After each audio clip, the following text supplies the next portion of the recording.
Good afternoon सभी को, very good afternoon. कैसे हैं आप सभी? चलिए जल्दी से बताएंगे। ऑडिबल, विजिबल, सब कुछ परफेक्ट है? सभी को आवाज आ रही है? तो आज हमारा पावर स्टॉम अपन कंप्लीट करेंगे। और कल से कौन सा सब्जेक्ट है अकॉर्डिंग टू प्लानर, एक बार बताएंगे आप मुझे? कल से कौन सा सब्जेक्ट है? चलिए, गुड आफ्टरनून, गुड आफ्टरनून। क्या बोल रहे हो?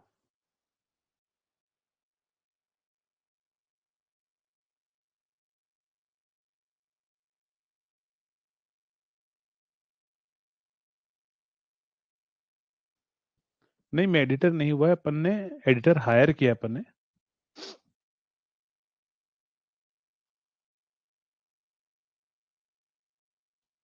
चलिए, तो स्टार्ट करें।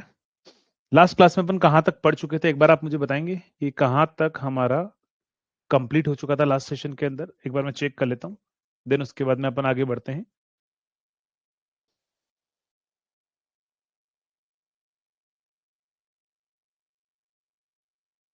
चलिए, तो अगर हम बात करें यहाँ पर, हम लास्ट क्लास में फॉल्ट पढ़ चुके थे। सर्किट फॉल्ट नहीं, फ्यूज हो गया था हमारे पास में, रिले मेल फंक्शनिंग हो गया था, रिले ऑपरेशन कंप्लीट था, रिले पूरा कंप्लीट हो गया था ना। चलिए, तो रिले हमारा कंप्लीट हो चुका था लास्ट सेशन के अंदर।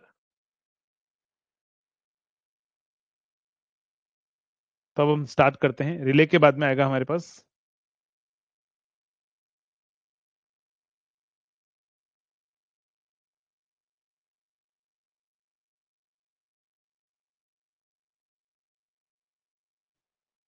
चलिए, तो नेक्स्ट अपन स्टार्ट करते हैं।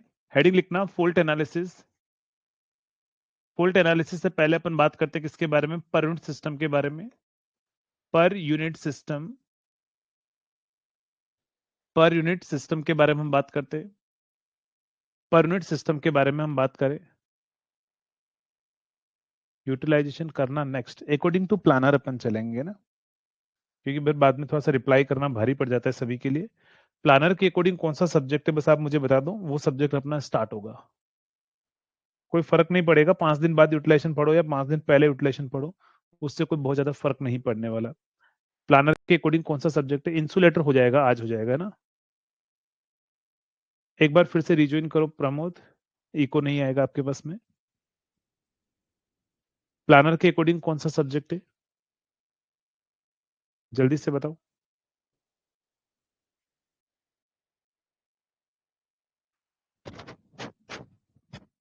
बोलो यार। इंसुलेटर हो जाएगा आज, है ना? प्लानर के अकॉर्डिंग, अरे इंसुलेटर हो जाएगा बेटा, अजय भाई, अजय आज हो जाएगा है ना। नहीं हुआ होगा तो आज हो जाएगा, है ना? ठीक है, 1 मिनट वेट कीजिएगा।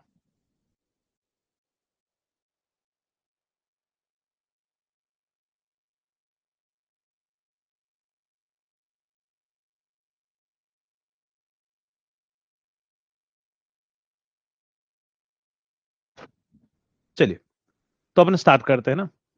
तो अगर हम बात करें परंट सिस्टम की, अगर हम बात करें परंट वैल्यू क्या होती है, ध्यान रखना। परंट वैल्यू जो होती है ना, परंट वैल्यू अगर हम बात करें तो वो होगा हमारे पास में actual value divide by base value. Actual और बेस का जो रेशियो होता है ना, वो हमारे पास में क्या होता है? वो होता है परंट वैल्यू हमारे पास में।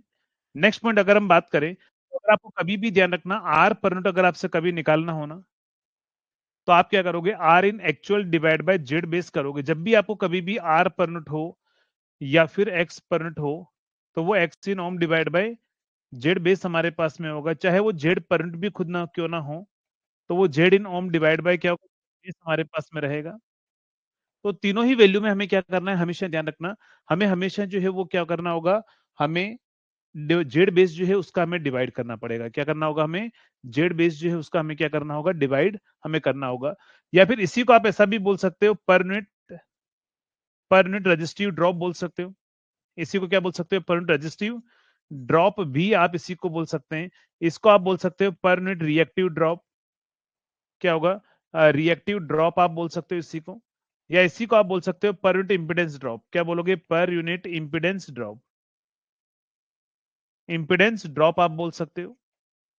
नेक्स्ट, अगर हम बात करें यहां पर हमारे पास में जेड बेस कभी भी निकालना हो ना, तो जेड बेस निकालना है तो आप क्या करोगे, वोल्टेज का square divide bye KVA rating कर लेना, क्योंकि जेड इज इक्वल टू क्या होता है, जेड इक्वल टू होता है V square divide by S. लेकिन अगर आपको जेड बेस निकालना हो तो बेस के लिए आप क्या करोगे, अगर आपका वोल्टेज किलो वोल्ट में दे रखा है, अगर आप उसका स्क्वायर कर रहे हो, नीचे एमवीए में दे रखा है, तो आप डायरेक्ट वैल्यू पुट कर सकते हो, उनको किलो और मेगा लेने की रिक्वायरमेंट नहीं होगी हमारे पास में ना। केवी का square divide bye MVA base आप कर लेना, तो ये हमारे पास में यहां से जेड बेस आ जाएगा। नेक्स्ट अगर हम बात करें, यहां पर किलो में वोल्टेज दे रखा हो और अगर रेटिंग केवीए में दे रखी हो, रेटिंग अगर केवीए में दे रखी हो, तो ध्यान रखना 1000 का मल्टीप्लाई करना होता है हमें कहां पर, ऊपर। क्यों? क्योंकि किलो का स्क्वायर मेगा होता है, मेगा में किलो का डिवाइड करोगे तो किलो बचेगा, तो 10 to the power 3 ऊपर मल्टीप्लाई कर लो। अब यहाँ डायरेक्ट डेटा किलो में पुट कर दो, यहाँ किलो में पुट कर दो और 1000 से मल्टीप्लाई कर लो, तो ये जेड बेस हमारे पास में आएगा। तो जेड बेस की वैल्यू आप इस तरीके से निकालोगे। और जेड बेस की वैल्यू है ना, जेड बेस की वैल्यू, जेड पर यूनिट अगर आपसे पूछेगा तो Z in ohm divide by क्या कर देना, जेड बेस कर देना। तो जेड बेस जब आप करोगे तो ये जेड इन ओम रहेगा, और केवीए बेस एमवीए बेस ऊपर चला जाएगा, एमवीए बेस ऊपर चला जाएगा, डिवाइड बाय केवी बेस का स्क्वायर हो जाएगा। तो ये हमारे पास में क्या होगा, ये होगा जेड पर यूनिट निकालने का तरीका।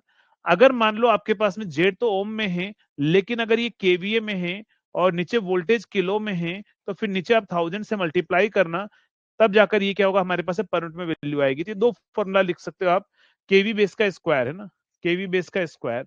तो ध्यान रखिएगा आपके पास में 1000 से मल्टीप्लाई कहां पर होगा, वो आपके लिए मोस्ट इंपोर्टेंट है, क्योंकि डायरेक्ट फॉर्मूला पूछेगा तो आप यहां से आंसर जो है वो बता सकते हैं।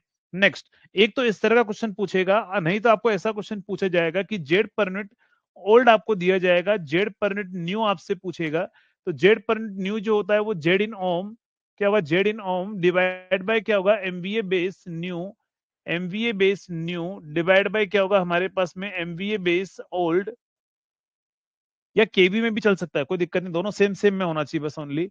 और मल्टीप्लाइड विथ क्या होगा, KV base old divide by KV base new, KV base new, और उसका क्या होगा, स्क्वायर।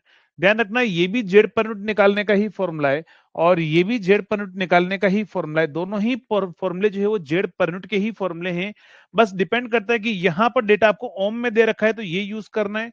अगर आपको डेटा पहले से अगर हमारे पास है पर यूनिट में दे रखा है, जेड पर यूनिट में दे रखा है पहले से डेटा, तो हमें ये वाला फॉर्मूला यूज करना है ना।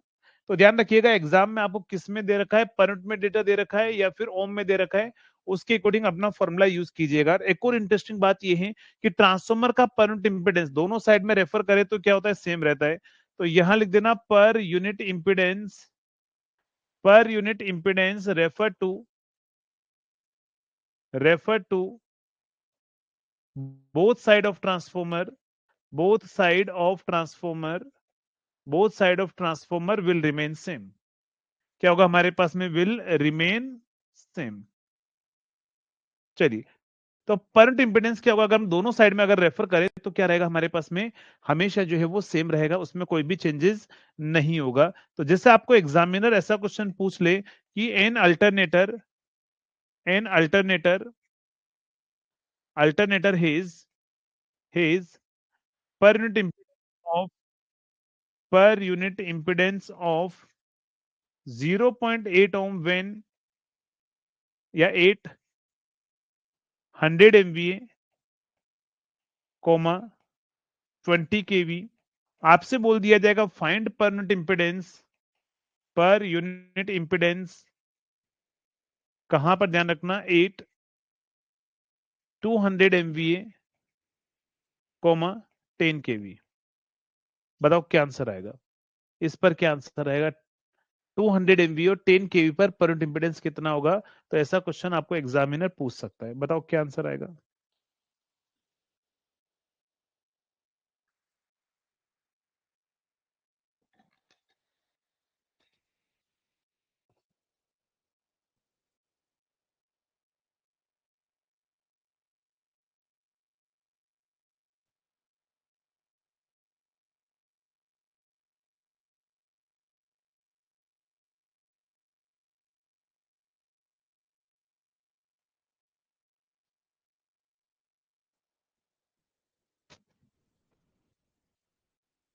क्या आंसर आएगा, चलिए।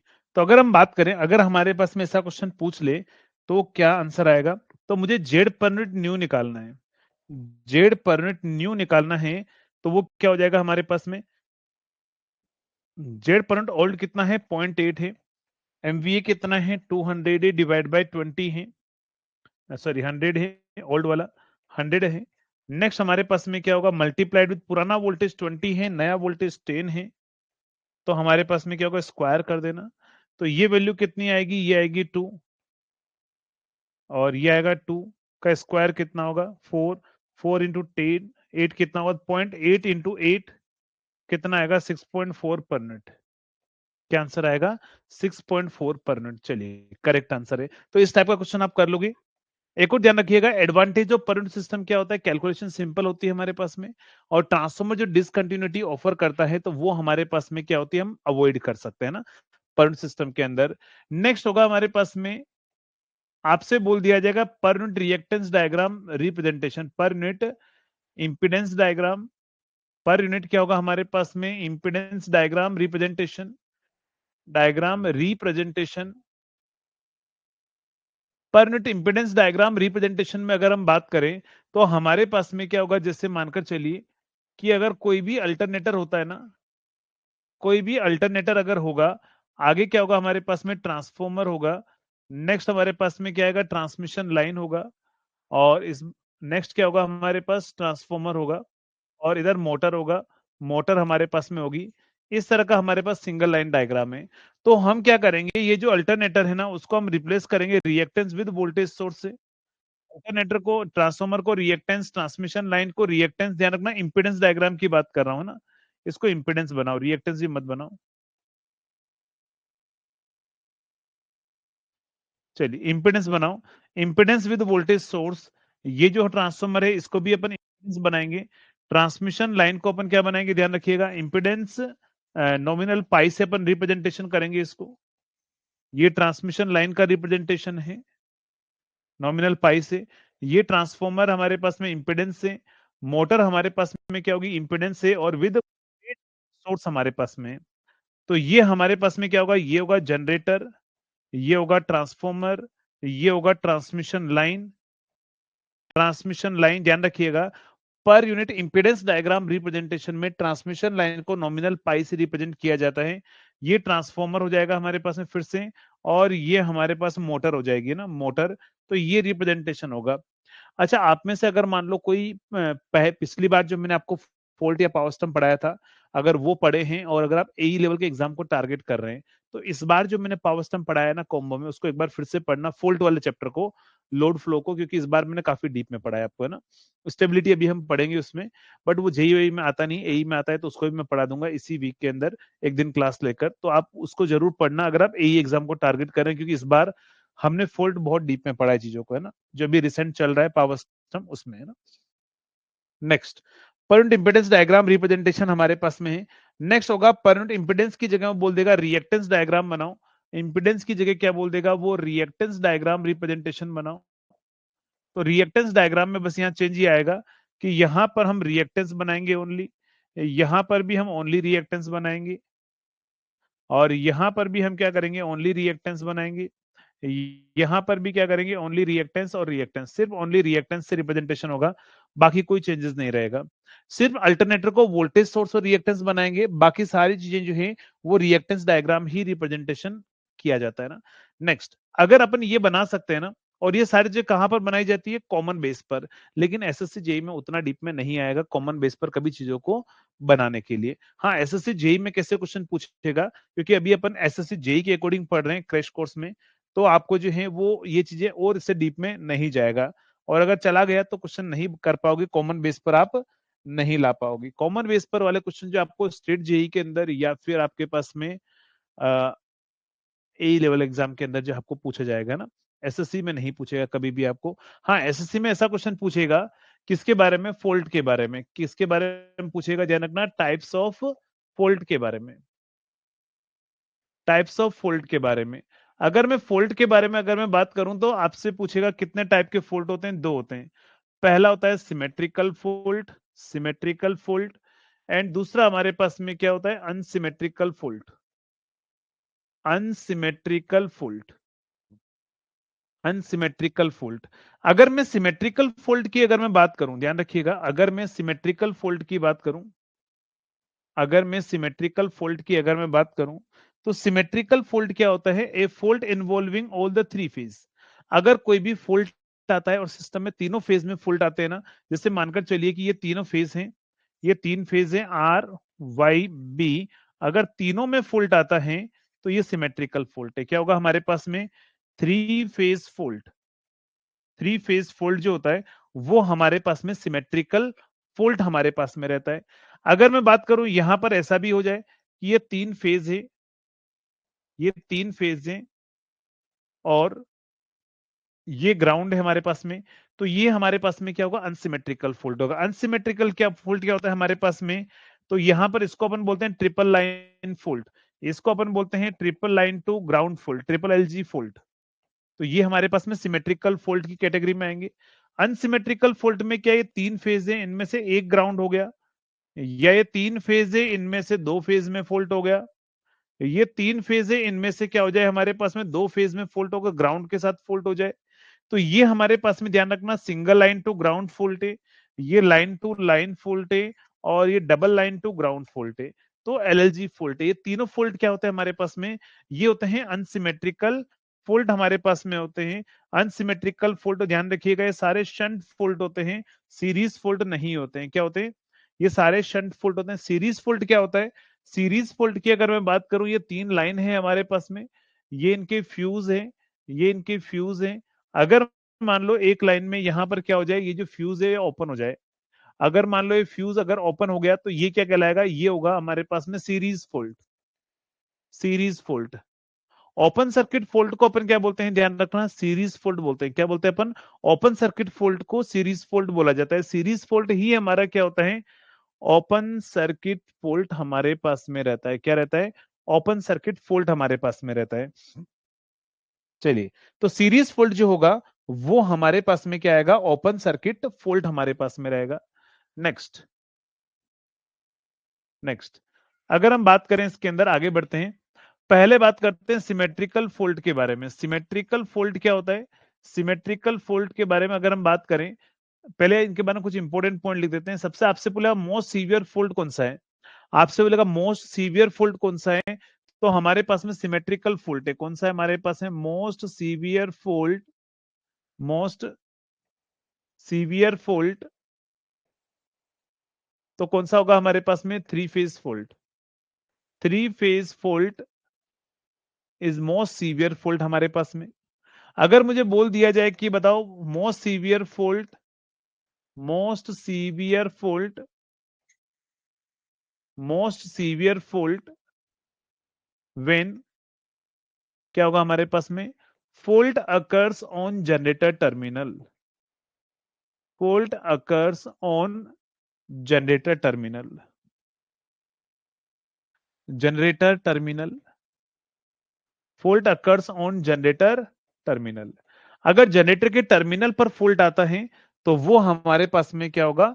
मोस्ट सीवियर फोल्ट होगा। कौन सा? ध्यान रखना, equal to SLG fault, single line to ground fault. Single line to ground fault होगा। आपसे बोल दिया जाएगा हमारे पास में मोस्ट कॉमन फोल्ट कौन सा है? मोस्ट कॉमन फोल्ट कौन सा है जो सबसे ज्यादा फोल्ट आता है? तो वो single line to ground fault जो है वो सबसे मोस्ट कॉमन फोल्ट होता है। आपसे बोल दिया जाएगा ट्रांसफॉर्मर, आपसे बोल दिया जाएगा component of power system, component of power system where fault is mostly occur, mostly occur. चलिए आप मुझे बताएंगे सबसे ज्यादा पावर पावर सिस्टम में से कौन सा कंपोनेंट है जहां पर फोल्ट सबसे ज्यादा आता है? तो वो कौन सा होता है? वो होता है ट्रांसमिशन लाइन। क्या होगा हमारे पास में? Transmission line. Transmission line is most prone to the fault. Next हमारे पास में लीस्ट प्रोन टू फोल्ट क्या होगा? Least prone to fault. चलिए, सबसे ज्यादा हमारे पास में सबसे कम फोल्ट किसके ऊपर आता है? ध्यान रखना, तो अल्टरनेटर। किस पर? अल्टरनेटर पर सबसे कम फॉल्ट हमारे पास में आता है। बाकी सबसे ज्यादा फॉल्ट जो है वो कहां पर आता है? ट्रांसमिशन लाइन पर आता है ना। अल्टरनेटर जो है वो सबसे लीस्ट हमारे पास में जो है फॉल्ट आने के चांसेस हमारे पास में रहते हैं। नेक्स्ट, अगर हम बात करें यहां पर सिमेट्रिकल फॉल्ट के बारे में, सिमेट्रिकल फॉल्ट के बारे में, तो मैंने आपको क्या बताया? सिमेट्रिकल फॉल्ट क्या होता है? Fault involving all three phase. क्या होगा हमारे पास में? फॉल्ट इन्वॉल्विंग, क्या होगा हमारे पास में? Fault involving all three phase. अगर फॉल्ट तीनों फेज को अगर इंक्लूड इंक्लूड करता है ना, तो वो सिमेट्रिकल फॉल्ट होगा। और ध्यान रखना, आपको पूछेगा बताओ फॉल्ट एनालिसिस के लिए हम कौन सी थ्योरम हम यूज करते हैं? तो फॉल्ट एनालिसिस के लिए हम थेवेनिन थ्योरम अपन यूज करते हैं ना। क्या होगा हमारे पास में? For fault analysis, for fault analysis, fault analysis Thevenin theorem, क्या होगा हमारे पास में? Thevenin theorem is used, Thevenin theorem जो है वो अपन क्या करते हैं? हम यूज करते हैं, ध्यान रखना। थेवेनिन थ्योरम अपन यूज करते हैं। तो जब भी फॉल्ट एनालिसिस करना होता है तो अपन क्या करते हैं? हम थेवेनिन इक्विवेलेंट सर्किट बनाते हैं और फिर उसके बाद में जो है अपन क्या करते हैं? क्वेश्चन को सॉल्व करते हैं। मतलब जिससे मानकर चलिए कि ये हमारे पास में क्या होता है? ये हमारा अल्टरनेटर है, ये हमारा अल्टरनेटर है, और ये ट्रांसफॉर्मर मान लो, ये हमारे पास में क्या होगा? ट्रांसफॉर्मर है, ये ट्रांसमिशन लाइन है, ये फिर से ट्रांसफॉर्मर है, ये बस बार है, इधर अल्टरनेटर है। तो मानकर चलिए अगर यहां कहीं फॉल्ट आ रहा है, मान लो ट्रांसमिशन लाइन के मिड पॉइंट पर फॉल्ट आ रहा है, तो सबसे पहले आप क्या करेंगे? इसका आप सिंगल लाइन डायग्राम बनाएंगे। सिंगल लाइन डायग्राम में क्या करोगे? ये मिड पॉइंट पर फॉल्ट आ रहा है ना, तो ट्रांसमिशन लाइन का जो रिएक्टेंस है दो पार्ट में डिवाइड हो जाएगा। तो ये जनरेटर का रिएक्टेंस होगा, ये ट्रांसफॉर्मर T1 का होगा, ये लाइन का रिएक्टेंस हाफ हो जाएगा, लाइन का रिएक्टेंस हाफ हो जाएगा करंट के अंदर। फिर ट्रांसफॉर्मर का रिएक्टेंस होगा, फिर मोटर का, और फिर कहां पर हमारे पास में आएगा? अल्टरनेटर। और ये सर्किट बनेगा, ध्यान रखिएगा। अब वो फॉल्ट कहीं पर भी आए, फॉल्ट यहां पर आए, फॉल्ट यहां आए, उससे कोई फर्क नहीं पड़ता है, प्रोसेस सेम है। मान लो फॉल्ट यहां आ रहा है, तो आप क्या करोगे? फॉल्ट का कंट्रीब्यूशन निकालोगे। कैसे बताओ? तो ऐसे निकाल लोगे, यहां पर वन वोल्टेज आपको हमेशा 1 वोल्ट लेना है। क्या बोला मैंने? बिना सोचे आप 1 वोल्ट ले लेना, कोई दिक्कत नहीं, आपको जेईएन में वोल्टेज वाला नहीं पूछेगा। तो यहां पर क्या होगा? 1 वोल्ट टोटल में रिएक्टेंस का डिवाइड कर देना, इधर के करंट का कंट्रीब्यूशन और यहाँ के करंट का कंट्रीब्यूशन मिलाकर हमारे पास में क्या मिलेगा? हमें फोल्ड करंट मिलेगा। या तो आप ऐसा कर सकते हो, नहीं तो आप यहाँ का थेवेनिन वोल्टेज आप 1 ले लेना हमेशा, इन दोनों का पैरेलल निकाल लेना, थेवेनिन रिएक्टेंस निकाल लेना। तो ये फोल्ड पॉइंट और जीरो पावर बस के रेस्पेक्ट में आप थेवेनिन रिएक्टेंस निकाल लेना। और मैंने क्या बोला? ये थेवेनिन वोल्टेज है, इसको तो आप 1 वोल्ट ले लेना, 1 पर मतलब, और यहां पर रिएक्टेंस आप निकाल लेना थेवेनिन रिएक्टेंस XTH, और इसको शॉर्ट करके आप थ्री फेज फोल्ड करंट निकाल देना। तो फोल्ड करंट जो होगा वो हमारे पास में 1/XTH, मतलब कुछ नहीं, फोल्ड करंट निकालने के लिए यहाँ का थेवेनिन रिएक्टेंस निकालना जरूरी है। थेवेनिन रिएक्टेंस निकाल लेना, तो ये आ जाएगा हमारे पास में पर यूनिट फोल्ड करंट। क्या होगा? पर यूनिट फोल्ड करंट हमारे पास में होगा। लेकिन अगर आपको फोल्ड करंट इन एम्पियर पूछे, एम्पियर में पूछे अगर आपको, तो ये जो पर यूनिट फोल्ड करंट है ना XTH को आई बेस करंट से मल्टीप्लाई कर देना, क्योंकि actual value divide by base value he per unit current होता है। तो ये पर यूनिट करंट होगा, उसको बेस करंट से आप मल्टीप्लाई कर देना। तो यहां से क्या होगा? फोल्ड करंट इन एम्पियर में आपके पास में आंसर जो है वो निकल कर आ जाएगा। तो यहां से आप एम्पियर में करंट निकाल सकते हैं। अगर वो फोल्ड करंट नहीं पूछेगा तो आपसे फोल्ट एमवीए पूछेगा। क्या क्वेश्चन पूछेगा? ध्यान रखिएगा, फोल्ट एमवीए आपसे पूछा जाएगा, fault MVA.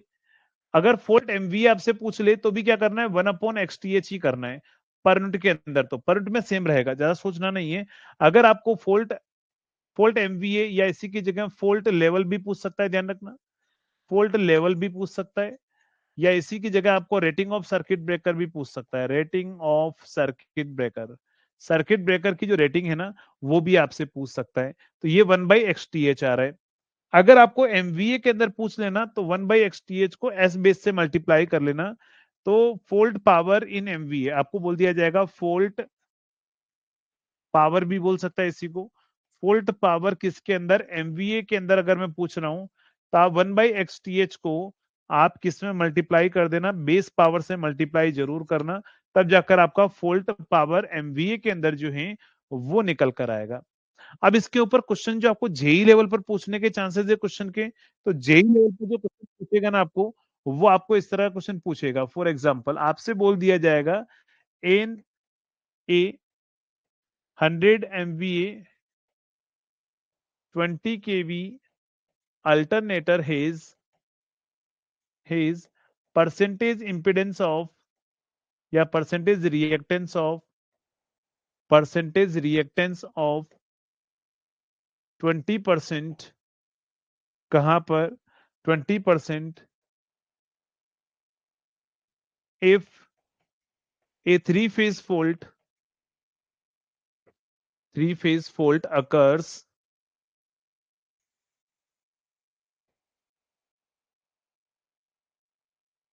generator terminal three-phase fault occurs on generator terminal, then find fault current in ampere, fault current in ampere and fault MVA, fault MVA, fault current क्या होगा और fault MVA क्या होगा, तो ये आपको आंसर बताना है ना।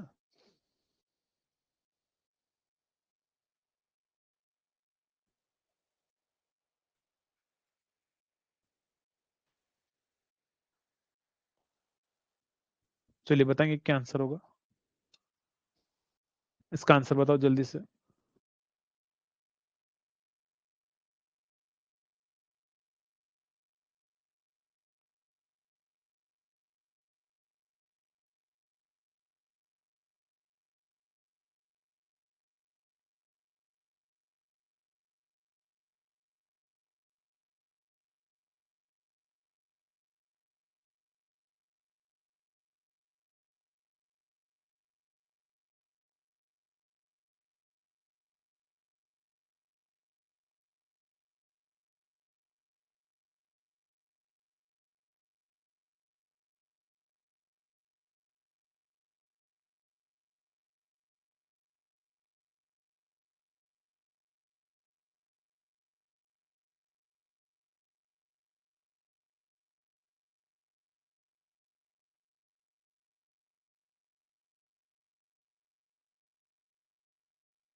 चलिए क्या आंसर आ रहा है,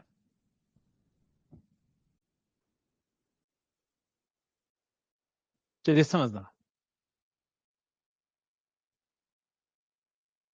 चलिए यहाँ थ्री फेज लिख दो, नहीं भी लिखोगे तो अभी कोई दिक्कत नहीं, यहाँ थ्री फेज लिखा हुआ है अपन ने। चलिए समझना, मैंने आपको बोला कि अगर आपको फोल्ड करंट निकालना हो, मैंने आपको बोला फोल्ड करंट निकालना हो किसके अंदर, पर यूनिट के अंदर, तो आप 1/XTH कर देना। अब देखो एक अकेला अल्टरनेटर है, अगर अकेला अल्टरनेटर है तो जो उसका रिएक्टेंस है ना, वही थेवेनिन रिएक्टेंस है। क्यों बताऊं, क्योंकि आपको शायद पता होगा अगर ये अल्टरनेटर है, ये अल्टरनेटर है और इसके टर्मिनल पर फॉल्ट आ रहा है, तो अभी मैंने आपको बताया कि अल्टरनेटर को रिएक्टेंस और वोल्टेज सोर्स से रिप्लेस करते हैं। तो बताओ यही तो थेवेनिन इक्विवेलेंट सर्किट हो गया ना। अरे थेवेनिन इक्विवेलेंट सर्किट क्या होता है, जिसमें एक वोल्टेज सोर्स होता है और एक रिएक्टेंस होता है, तो ये हमने बना लिया। तो एक्सटीएच जो है वो जो दे रखा होगा ना वही एक्सटीएच है, तो ये 0.2 कर देना, तो ये 5 पर यूनिट आ जाएगा। कितना आएगा, 5 पर यूनिट। लेकिन ये मुझे एम्पियर में निकालना है, तो एस इजिकल तो आपको पता होगा √3 VI होता है। तो यहां से बेस करंट निकालो पहले, I base current. I base current जो होगा वो S divide by √3 into V हमारे पास में होगा।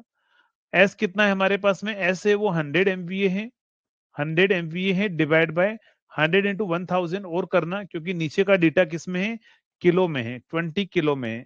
तो इसको आप मल्टीप्लाई कर लो 5, तो 5/√3 मतलब 5 इंटू 0.577, इंटू 1000 यानी किलो में, अगर मैं बात करूँ तो किलो एम्पियर लिख दो डायरेक्टली, तो ये वैल्यू कितनी आएगी हमारे पास में?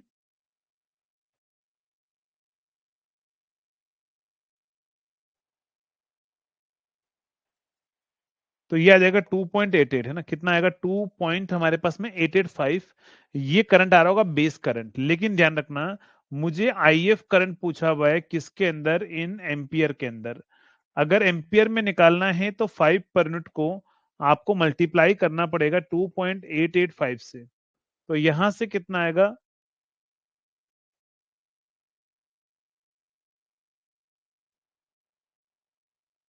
तो ये आ रहा होगा 14.4 किलो एम्पियर। 14.4 किलो एम्पियर, तो ये हमारे पास में आएगा आंसर 14.42। प्रवीण करेक्ट आंसर है। 14.42 आ रहा है अगर आपके पास में, तो ये एम्पियर के अंदर आपका आंसर आएगा। और फोल्ट एमवीए अगर आपको निकालना होगा, फोल्ट फोल्ट पावर किसके अंदर? ध्यान रखना पर यूनिट के अंदर अगर आपको निकालना हो तो 1/XTH ही कर देना, तो 1/0.2 ही कर देना। तो कितना आएगा? वो तो 5 ही रहेगा पर यूनिट में तो। लेकिन हाँ, अगर आपको फोल्ट पावर एमवीए में पूछ ले, किसमें? एमवीए के अंदर पूछ ले, तो फिर आप 5 को बेस एमवीए कितना है उधर का? 100 है ना, तो 100 से ही मल्टीप्लाई कर देना। तो 500 एमवीए, 500 एमवीए जो है वो हमारा आंसर आएगा। आप लोगों का 400 कैसे आ रहा था? कितना आएगा? तो पावर आएगा हमारे पास में 500 एमवीए, और करंट आएगा हमारे पास में 14.42। समझ में आ गया कैसे करना है इस न्यूमेरिकल को? ये जो मैंने आपको तरीका बताया वो चीज समझ में आ गई कैसे करेंगे?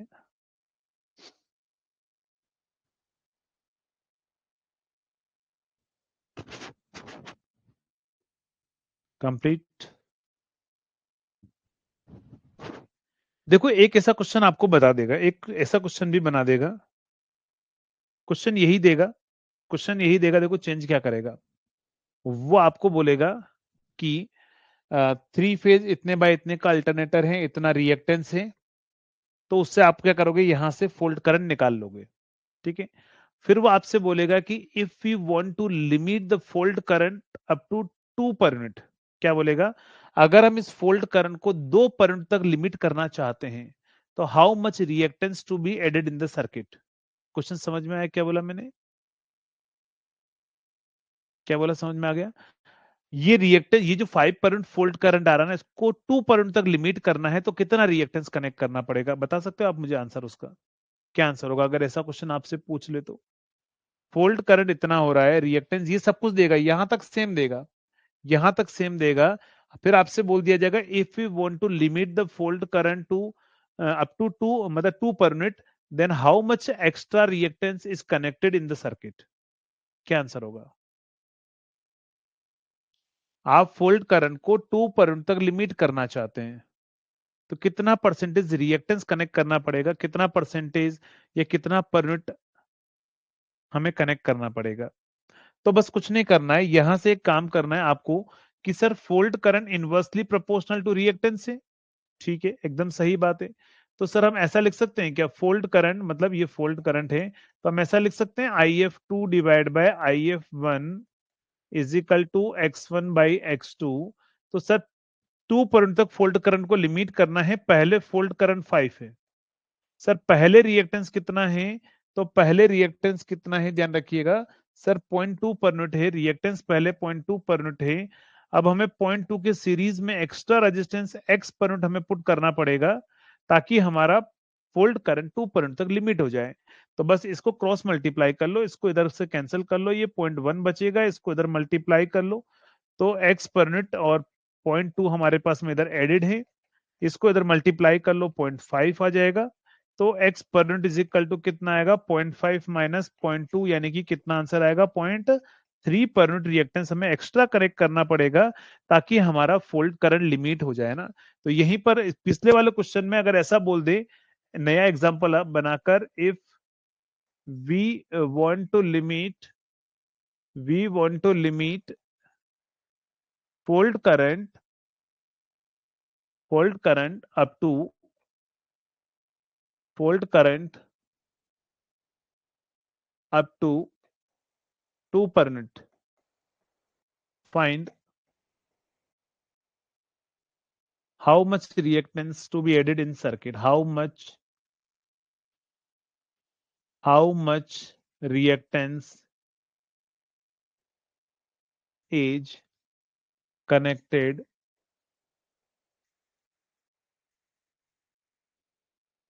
in circuit.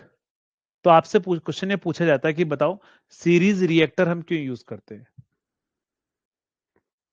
क्या क्वेश्चन पूछेगा कि सीरीज रिएक्टर हम कहां यूज करते हैं? बताओ क्या आंसर होगा? सीरीज जैसे शंट रिएक्टर क्यों यूज करते हैं? पावर फैक्टर इंप्रूवमेंट के लिए। वैसे ही क्वेश्चन पूछेगा बताओ सीरीज रिएक्टर क्यों यूज करते हैं? तो क्या आंसर आएगा? सीरीज रिएक्टर क्यों यूज करते हैं?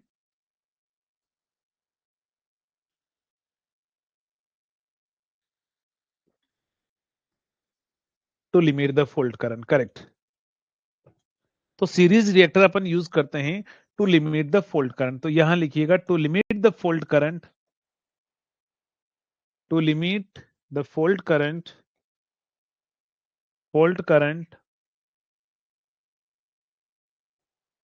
series reactor is used.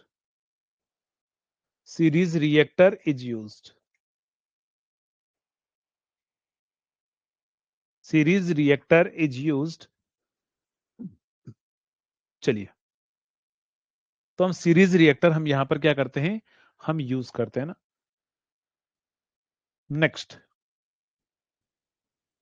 Next, अगर इसके अलावा किसी को फोल्ट में पीएचडी करनी है कि और क्या क्या बन सकता है, तो वो इस बार जो मैंने पावर स्टम्प पढ़ाया है ना, उसको आपको पढ़ लेना है। उसमें मैंने इस बार फोल्ट में पीएचडी करवा दी। मतलब फोल्ट के अंदर कोई भी क्वेश्चन हो वो हर एक क्वेश्चन बन जाएगा उन लेक्चर को देखने के बाद में। बट अभी फिलहाल हम एसएससी के हिसाब से अपन पढ़ रहे हैं, तो एसएससी के हिसाब से जो है वो इतना चीजें इनफ है ना।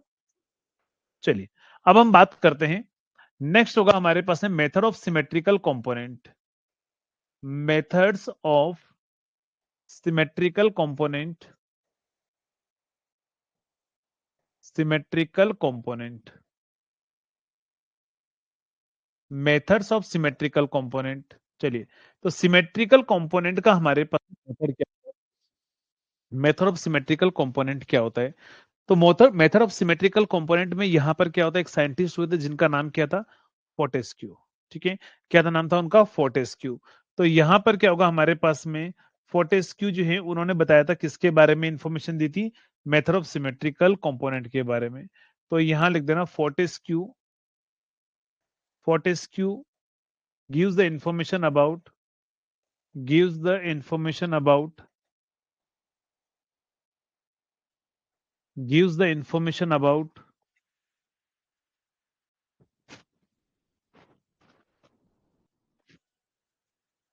हाँ बेटा कौन प्रेस कर रहे हो, क्यों प्रेस कर रहे हो, रीजन बता दो, और कोई डाउट हो तो पूछ लो। अब ये हैंड रेस कर रखा होता है, आप हटाते क्यों भाई? कोई पूछ रहा है तो अगर आप हैंड रेस कर भी रहे हो तो फिर हटा क्यों रहे हो उसको? कुछ पूछिए ना, इसमें टाइम भी वेस्ट होता है मेरा भी। मैं भी आता हूँ, चेक करता हूँ किसको क्या पूछना है। ऐसे अपनी नींद उड़ाने के लिए करते हो क्या बीच बीच में कि सर नींद आ रही थी, अब अपनी नींद खोलनी थी तो मैंने कहा चलो आपको भी परेशान कर लेता हूँ, थोड़ा मैं भी परेशान कर लेता हूँ, फिर दो बात आप हमें सुनाएंगे तो मैं तुम्हें मेरी नींद खुल जाएगी, है ना। चलिए, तो फोर्टेस्क्यू क्या करेगा हमारे पास में? फोर्टेस्क्यू जो है वो हमारे पास में इंफॉर्मेशन देगा किसके बारे में? Fortescue gives the information about, about method of symmetrical component. किसके बारे में? या सिमेट्रिकल कंपोनेंट के बारे में, सिमेट्रिकल कंपोनेंट। चलिए, तो फोर्टेस्क्यू ने किसके बारे में बताया था? सिमेट्रिकल कंपोनेंट के बारे में बताया था। उसने बोला था कि अगर हमारे पास में कोई भी unbalance three phase system of voltage है, करंट है, या कोई अदर साइनसोइडल क्वांटिटी है, उसको आप तीन कंपोनेंट के समेशन में आप लिख सकते हो हमारे पास में। अकॉर्डिंग टू फोर्टेस्क्यू क्या होगा हमारे पास में? According to Fortescue, according to Fortescue, Fortescue any unbalanced, any unbalanced three phase system, any unbalanced three phase system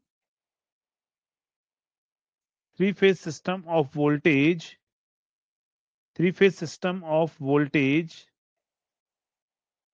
comma current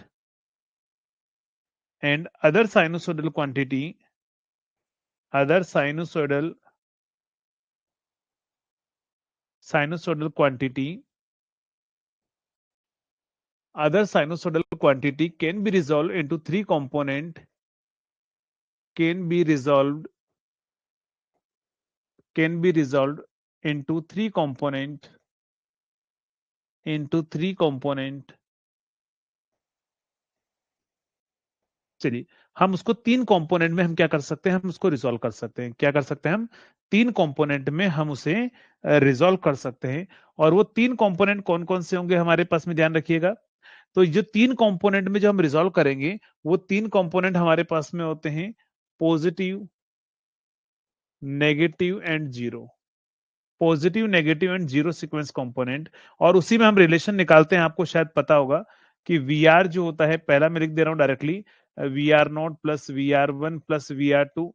तो ये नॉट जीरो के लिए होता है, ये पॉजिटिव के लिए होता है, नेगेटिव सीक्वेंस के लिए कंपोनेंट के लिए होता है। V Y is equal to V Y not plus V Y one plus V Y two होता है हमारे पास में। और वीबी जो होगा ना, वीबी फेज जो होगा, VB naught plus VB one plus VB to.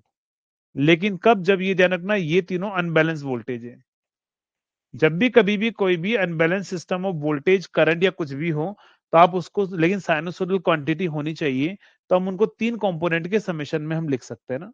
Next, यहां पर आपको एक चीज याद रखनी है, हम एक ऑपरेटर यूज करते हैं, जिस ऑपरेटर को अपन बोलते हैं ट्रांसफॉर्मेशन ऑपरेटर। क्या बोलते हैं उसको? Transformation operator.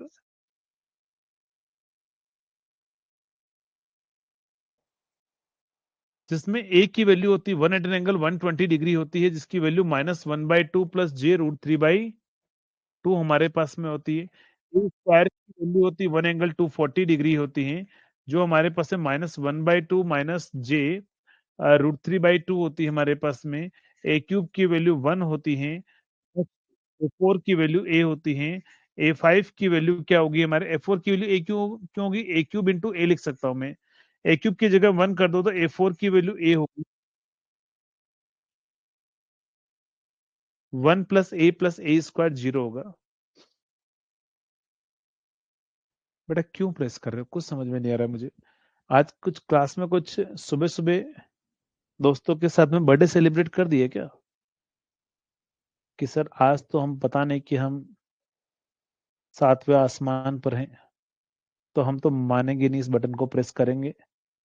तो मैं ही बंद कर देता हूं, मैं क्या कर सकता हूँ।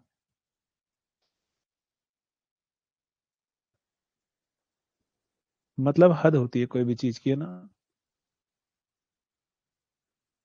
मैंने बोला है कि वो जो हैंड रेज वाला बटन है, वो बेटा कभी कोई दिक्कत हो जाए, साउंड चला जाए, कोई प्रॉब्लम हो, तो उसके अंदर जो है वो हम प्रेस करते हैं। चलिए कोई दिक्कत नहीं। अभी आप मजे लो, एग्जाम में ये सब्जेक्ट आपके मजे लेगा। और वैसे ही मुझे पता है कि ये टॉपिक ऐसा है ना, फोल्ट, वो आपके इतने मजे लेता है ना, एग्जाम में भी आपको पता है और हमेशा आपको पता है ना। चलिए,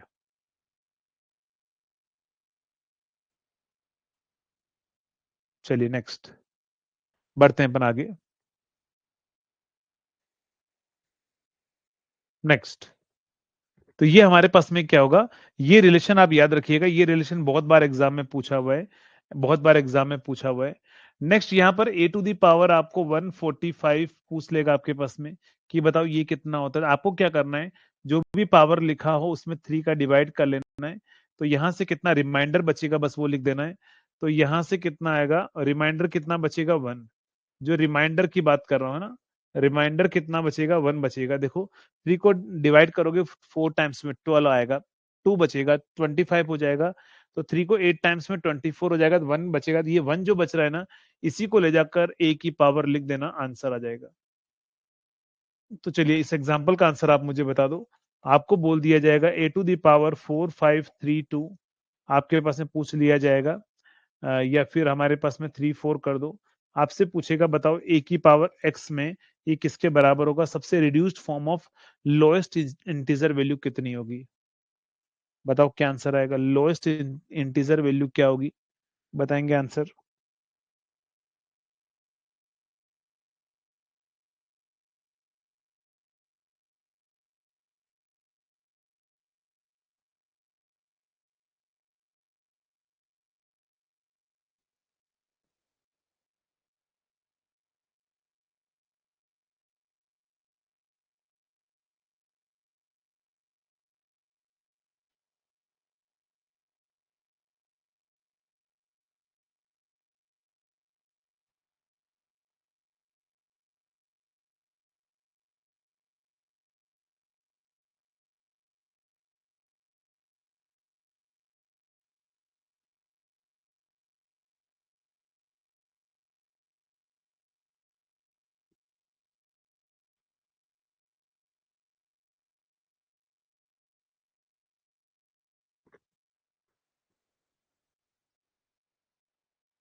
कितना आंसर आएगा? सीरीज फॉल्ट कौन से होते हैं बेटा? ओपन सर्किट फॉल्ट ही सीरीज फॉल्ट होता है। 4534 में 3 का डिवाइड कीजिए तो ये 1 बचेगा, 15 टाइम चला जाएगा, फिर 1 टाइम चला जाएगा, फिर 1 टाइम चला जाएगा, तो 1 बचेगा, रिमाइंडर है ना। रिमाइंडर जो है 1 बचेगा। अब आप डिवाइड करके देख लीजिएगा। अब डिवाइड करना हम नहीं सिखाएंगे ना कि डिवाइड कैसे किया जाता है। रिमाइंडर 1 बच रहा होगा, है ना। रिमाइंडर 1 बच रहा है, ठीक है। रिमाइंडर 1 हमारे पास में वो रहेगा। चलिए नेक्स्ट। नेक्स्ट अगर हम बात करें यहां पर, तो आपके पास में एक रिलेशन आपको याद रखना है ना, करंट में रिलेशन, ये स्पेशली ये वाला याद रखना है। IR0, IR1 एंड IR2 हमारे पास में है। IR0, IR1, IR2 हमारे पास में है इक्वल टू 1/3 1 ए स्क्वायर और 1 A²A। ये हमारे पास में एक रिलेशन होता है। और यहां पर करंट आएगा हमारे पास में IR, IY एंड IB हमारे पास में जो है ये करंट रहेगा। तो ये रिलेशन जरूर याद रखिएगा। सेम ये रिलेशन हमारे पास में करंट में भी होगा, वोल्टेज में भी होगा, है ना। सेम इसको रिलेशन को आप ऐसा भी लिख सकते हो कि VR0, VR1, VR2 is equal to 1/3 1 और 1 A²A। और यहां पर कितना आएगा? यहां पर आएगा IR, IY and IB। IR, IY and IB हमारे पास में होगा। तो ये रिलेशन याद रखिएगा, काम आएगा आगे। नेक्स्ट अगर हम बात करें इसके अंदर, तो अगला इंपॉर्टेंट पॉइंट हमारे पास में क्या होगा? यहां पर हेडिंग लिख दीजिएगा, इंपॉर्टेंट पॉइंट। इंपॉर्टेंट पॉइंट, अगर हमारा सिस्टम बैलेंस्ड है, if the three phase system is balanced, क्या होगा हमारे पास में? If three phase system is balanced, three phase system is balanced, अगर हमारे पास में थ्री फेज सिस्टम क्या है? बैलेंस्ड है, देन क्या होगा हमारे पास में? Then only positive sequence component of current will flow. Positive sequence component of current will flow।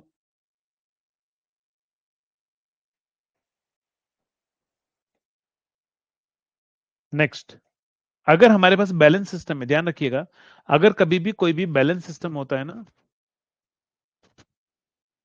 2 बार लिख दिया अपन ने, 1 A²A। चलिए, अगर हमारे पास में सिस्टम अनबैलेंस्ड है, क्या बोला मैंने? सिस्टम अगर बैलेंस्ड है तो ओनली पॉजिटिव सीक्वेंस करंट होगा। लेकिन अगर सिस्टम अनबैलेंस्ड है, if system is unbalanced, if system is unbalanced, then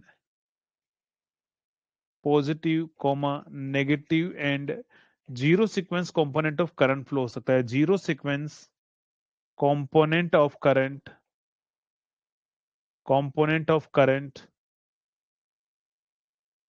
में फ्लो, ठीक है। तो हमारे पास में क्या होगा? सारे कंपोनेंट ऑफ करंट जो है फ्लो हो सकते हैं। नेक्स्ट अगर हम बात करें, अगला इंपॉर्टेंट पॉइंट, न्यूट्रल से जो करंट फ्लो होता है ना, अगर मान लो ये कोई भी सिस्टम है, अनबैलेंस सिस्टम है, तो न्यूट्रल से जो करंट फ्लो होता है ना, न्यूट्रल से जो करंट फ्लो होता है वो करंट कितना होता है? ध्यान रखिएगा, 3 times of zero sequence component of current होता है। न्यूट्रल से जो करंट आता है वो 3 times of zero sequence component of current flow होता है। अगर हमारे पास में न्यूट्रल नहीं है तो हमारे पास में zero sequence component of current flow नहीं होगा। तो यहां पर लिख देना, zero sequence current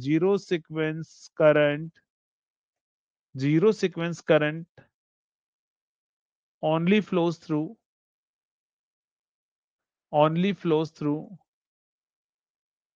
zero sequence current only flows through grounded neutral. किससे फ्लो होगा? ध्यान रखिएगा, ग्राउंडेड न्यूट्रल से हमारे पास में फ्लो होगा। ग्राउंडेड न्यूट्रल से करंट फ्लो होगा। नेक्स्ट बढ़ते हैं अपन अगले पॉइंट पर, अगला important point. Next important point क्या होगा हमारे पास में? नेक्स्ट होगा हमारे पास में अगर हमारे पास में पॉजिटिव और negative sequence component of current को अगर आपको कुछ ड्रॉ करना है, कुछ बनाना है, तो ग्राउंड की कंडीशन कंपलसरी नहीं, क्योंकि पॉजिटिव और नेगेटिव ग्राउंड से नहीं आता है, ग्राउंड से ओनली जीरो सीक्वेंस करंट ही आता है ना। तो यहां पर लिख देना for the flow of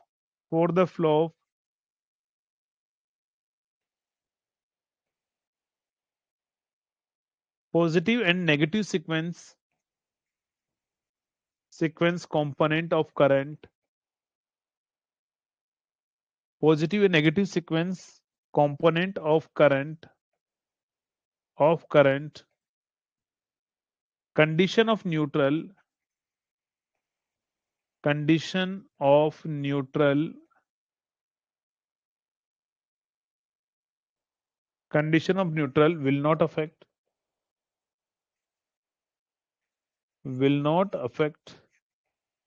condition of neutral affect नहीं करती है ना, कंडीशन ऑफ न्यूट्रल जो है वो अफेक्ट नहीं करेगी, किसको ध्यान रखना, for the flow of negative and positive sequence component of current. Next एक और होता है हमारे पास में ओरिजिनल थ्री फेज सिस्टम जो होता है ना, original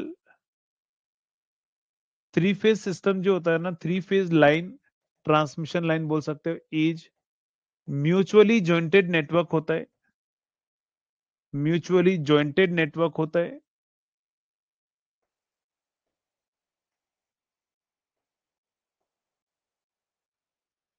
but three sequence network, three sequence network, three sequence network is mutually disjointed network होता है। क्या होता है हमारे पास है, म्यूचुअली डिसजॉइंटेड नेटवर्क होगा, डिसजॉइंटेड नेटवर्क होगा हमारे पास में। चलिए, तो अगर हम बात करें म्यूचुअली डिसजॉइंटेड नेटवर्क होगा कब, सीक्वेंस नेटवर्क की अगर हम बात करेंगे, तो यहां पर पॉजिटिव सीक्वेंस रिएक्टेंस जो होता है ना, वो एक्सेस माइनस एक्सएम होता है, एक्सेस माइनस एक्सएम होता है, नेगेटिव सीक्वेंस रिएक्टेंस भी एक्सेस माइनस होते हैं, और जीरो सीक्वेंस रिएक्टेंस जो होता है वो एक्सेस प्लस टू एक्सएम होता है, टू एक्सएम हमारे पास में होता है। यहां पर जो कि एक्सेस होता है सेल्फ रिएक्टेंस, एक्सेस हमारे पास में होता है self reactance, self reactance. XM जो होता है वो होता है हमारे पास में म्यूचुअल रिएक्टेंस, म्यूचुअल रिएक्टेंस हमारे पास में रहेगा। तो ये आपको दिया जाएगा, ध्यान रखिएगा, आपको एग्जाम में क्या करेगा एग्जामिनर। चलिए, तो ये हमारे पास में क्या होगा, ये हमारे पास एक्सेस और एक्सएम दिया जाएगा, और हमारे पास में पूछेगा कि बताओ x1 x2 और x नॉट कितना होगा। तो ये ट्रांसमिशन लाइन का जो जीरो सीक्वेंस रिएक्टेंस होता है ना, वो बहुत ज्यादा होता है पॉजिटिव और नेगेटिव सीक्वेंस रिएक्टेंस से। क्या होगा हमारे पास में, बहुत ज्यादा होगा पॉजिटिव और नेगेटिव सीक्वेंस रिएक्टेंस से ना। क्लियर है? तो ये सारे पॉइंट आपको क्या करना है, याद रखना है। अगर इनके सीक्वेंस नेटवर्क रिप्रेजेंटेशन करें ना, तो सिंपली बाय रिएक्टेंस बनाना है, चाहे पॉजिटिव हो चाहे नेगेटिव हो, पॉजिटिव हो चाहे नेगेटिव हो चाहे जीरो सीक्वेंस हो, दोनों को हमें क्या करना है, तीनों को सेम ही बनाना है। बस यहाँ x1 लिख देना है, यहाँ x2 लिख देना है, और यहाँ x नॉट लिख देना है। तो ये जीरो सीक्वेंस नेटवर्क हो जाएगा, ये नेगेटिव सीक्वेंस नेटवर्क हो जाएगा, और ये पॉजिटिव सीक्वेंस नेटवर्क हो जाएगा। किसके लिए बताओ, तो ये तीनों जो हमने बनाए हैं ट्रांसमिशन लाइन के लिए, किसके लिए, ट्रांसमिशन लाइन के लिए हमारे पास में। तो ये ट्रांसमिशन लाइन का पॉजिटिव नेगेटिव और जीरो सीक्वेंस नेटवर्क रिप्रेजेंटेशन होगा। अगर मैं अल्टरनेटर के लिए बात करूं, ध्यान रखिएगा, अल्टरनेटर के लिए ना, अगर मैं अल्टरनेटर के लिए अगर मैं बात करूं, तो अल्टरनेटर के लिए पॉजिटिव नेगेटिव और जीरो सीक्वेंस नेटवर्क क्या होगा, ध्यान रखिएगा। तो अल्टरनेटर के अंदर हमारे पास में जो होगा, यहां पर ध्यान रखना, पॉजिटिव और नेगेटिव सीक्वेंस रिएक्टेंस लगभग बराबर होते हैं, एक्टली बराबर नहीं होते।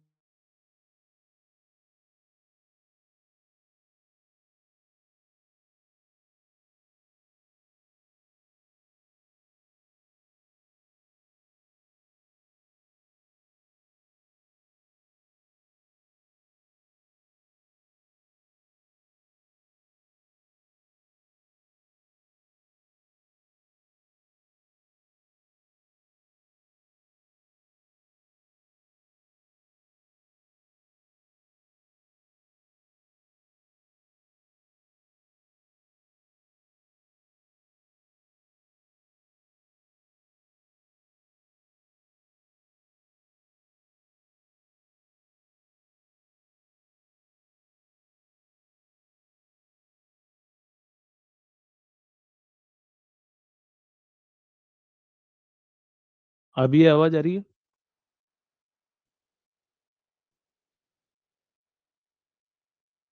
अभी आवाज आ रही है?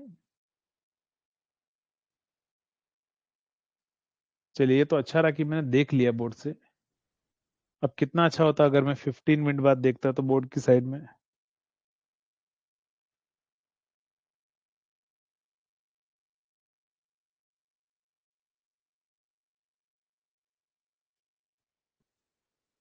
ये तो चलो मैंने देख लिया। अगर मान लो मैं 15 मिनट बाद देखता तो कितना अच्छा रहता। क्योंकि साउंड तो मैंने बंद कर रखा है, अब आप साउंड तो प्रेस कर नहीं सकते हो।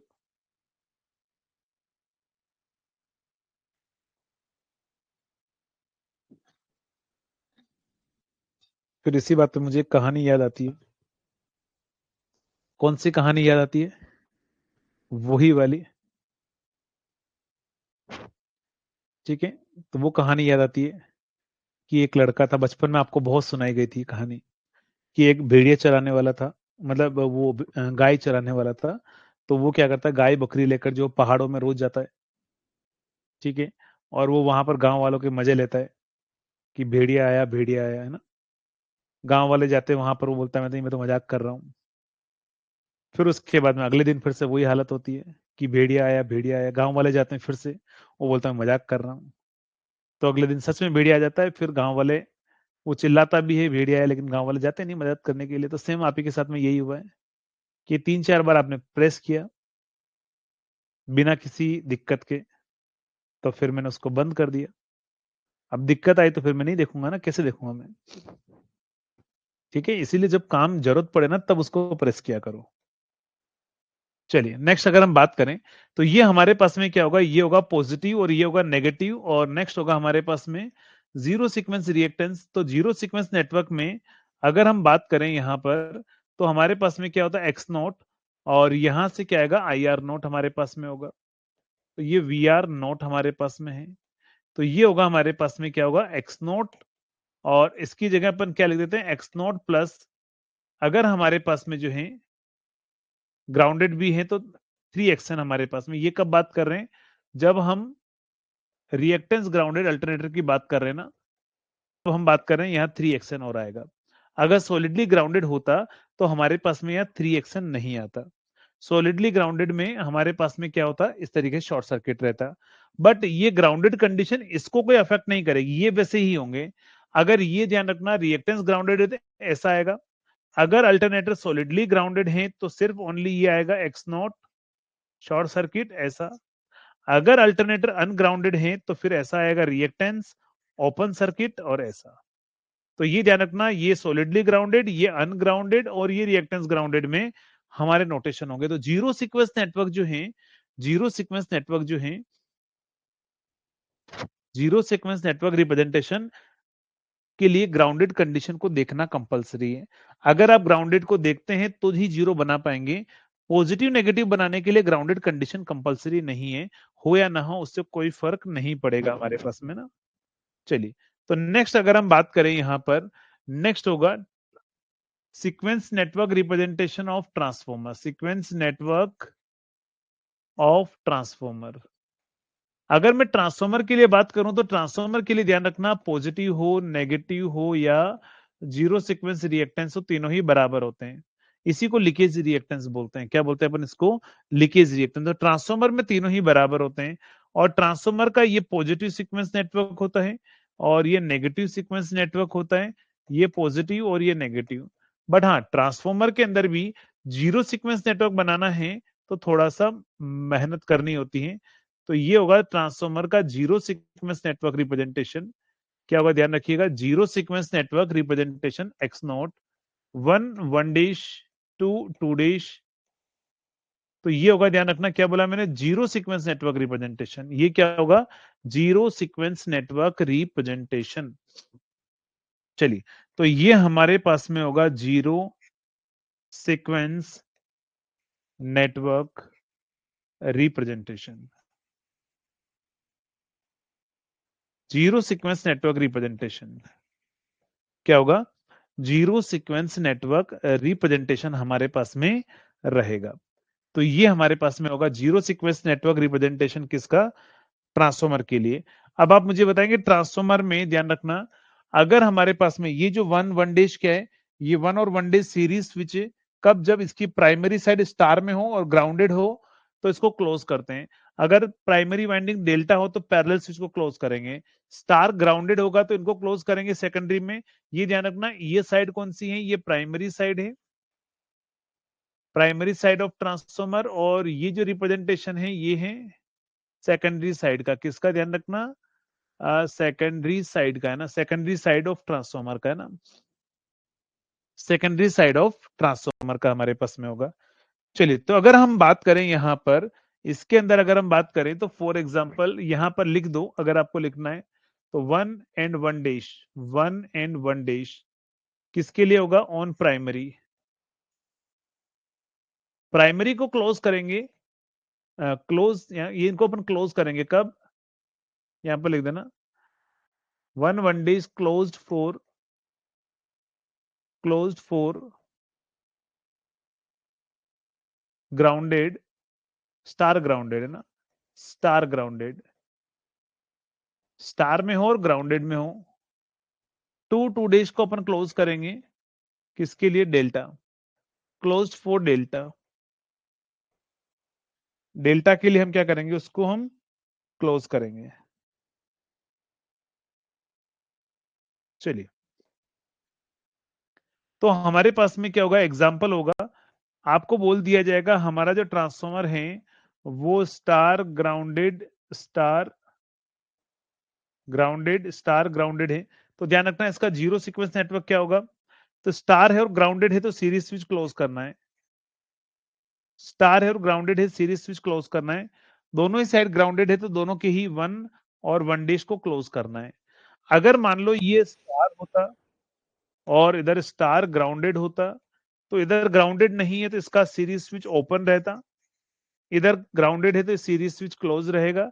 ये जीरो सीक्वेंस नेटवर्क होगा। तो इस तरीके से इनको यूज करना है ना, ठीक है। तो ये हमारे पास में क्या होगा? इनको इस तरीके से यूज करना होगा। जैसे मानकर चलिए अगर हमारे पास में यहां पर हमें बोल दे स्टार ग्राउंडेड और एक्सएन और स्टार या डेल्टा है, हमारे पास डेल्टा है, तो इसका रिप्रेजेंटेशन क्या होगा? ध्यान रखना, स्टार ग्राउंडेड है, सीरीज स्विच क्लोज्ड। लेकिन ये एक्स नोट जो है ना, ये तो एक्स नोट है, ये जो एक्सएन होगा ना, इसको 3xn और लिखना पड़ेगा आपको यहाँ पर। इधर डेल्टा है तो पैरेलल स्विच क्लोज करना पड़ेगा, सीरीज स्विच ओपन करना होगा। तो ये रिप्रेजेंटेशन होगा। क्या होगा हमारे पास में? जीरो और 3xn क्यों करते हैं? क्योंकि न्यूट्रल से भी मैंने आपको बताया था 3 टाइम्स ऑफ करंट फ्लो होता है ना। सेकेंड वाले में पैरेलल स्विच क्यों होगा बेटा? स्टार है, ग्राउंडेड है, मैंने बोला स्टार और ग्राउंडेड है तो ये क्लोज होंगे, डेल्टा होगा तो ये क्लोज होगा। क्या डेल्टा है वाइंडिंग में? नहीं है। इसमें डेल्टा है तो इसका पैरेलल स्विच क्लोज होगा। सीरीज क्लियर अभिषेक? चलो, तो एक आध आप बनाइए। आपको डेल्टा डेल्टा बोल दे तो क्या होगा? डेल्टा डेल्टा रिप्रेजेंटेशन क्या होगा? डेल्टा डेल्टा रिप्रेजेंटेशन क्या होगा बताओ? डेल्टा डेल्टा रिप्रेजेंटेशन क्या होगा? तो डेल्टा डेल्टा में क्या होगा? देखो दोनों ही डेल्टा है तो पैरेलल क्लोज कर लो, series open, parallel close, parallel close, series open. तो ये होगा delta delta connected X naught, delta delta connection X naught series open, ठीक है। तो ये होगा हमारे पास में delta delta connection, only parallel close होंगे, दोनों में ही पैरेलल क्लोज होंगे। नेक्स्ट, अगर हमारे पास में क्या आ जाए? स्टार ग्राउंडेड डेल्टा हो हमारे पास में, या डेल्टा स्टार ग्राउंडेड हो, तो बताओ क्या होगा? इसमें क्या है? स्टार ग्राउंडेड है, react series switch close, reactance और पैरेलल स्विच क्लोज, क्योंकि डेल्टा है तो ये रिप्रेजेंटेशन होगा हमारे पास में। इसमें क्या होगा? डेल्टा है तो series switch open, parallel close, reactance इधर सीरीज ग्राउंडेड है तो सीरीज स्विच क्लोज। तो ये हमारे पास में होगा। जल्दी से बताओ, आप बना लोगे? तो सीरीज कैसे, पैरेलल कैसे, सीरीज किस तरह से सर्किट अपन बनाते हैं? कर लोगे इससे क्वेश्चन?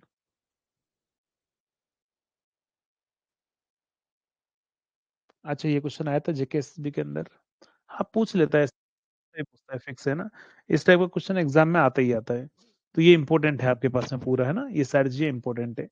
नेक्स्ट अगर हम बात करें इसके अंदर, नेक्स्ट हमारे पास में क्या होगा,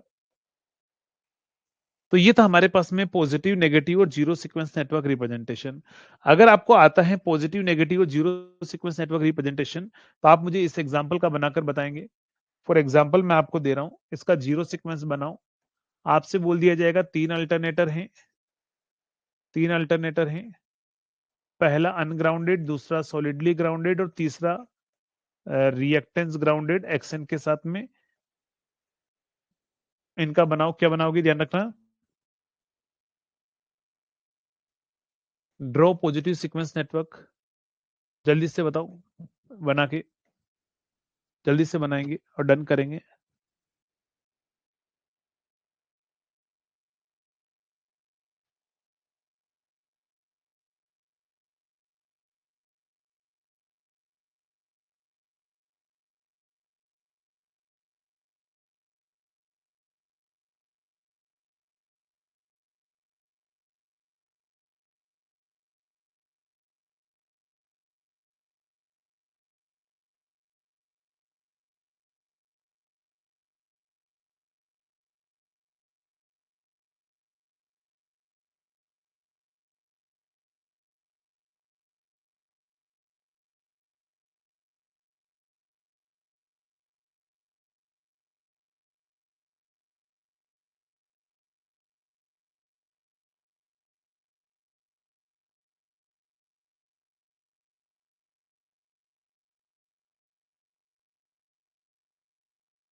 चलिए, बना लिया आपने, तो आपने बना लिया होगा इसका रिएक्टेंस, इसका डायग्राम। ऐसा किस किसने बनाया, जल्दी से बताओ। ये डायग्राम किस किसने बनाया।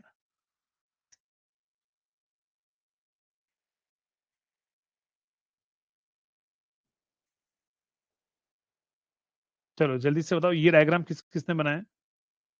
हो सकता है मे बी इनके जीरो सीक्वेंस रिएक्टेंस अलग अलग हो, बट हाँ, ऐसा रिप्रेजेंटेशन किसने बनाया, वैल्यू बात की बात है। ऐसा किस किसने बनाया, किस किस का यही आंसर आया था। जल्दी जल्दी बताएंगे, यही आंसर किस किस का है, जीरो सीक्वेंस। अरे बताओ यार, बाकी बहुत कम बता रहे हैं। चलिए, जिसका ये आंसर आया सबका गलत है, इसका ये आएगा, इसका रिप्रेजेंटेशन ये होगा, सिर्फ ओनली ये होगा इसका, है ना। ये किस किस का आंसर आया था, ये किस किस का आंसर आया था।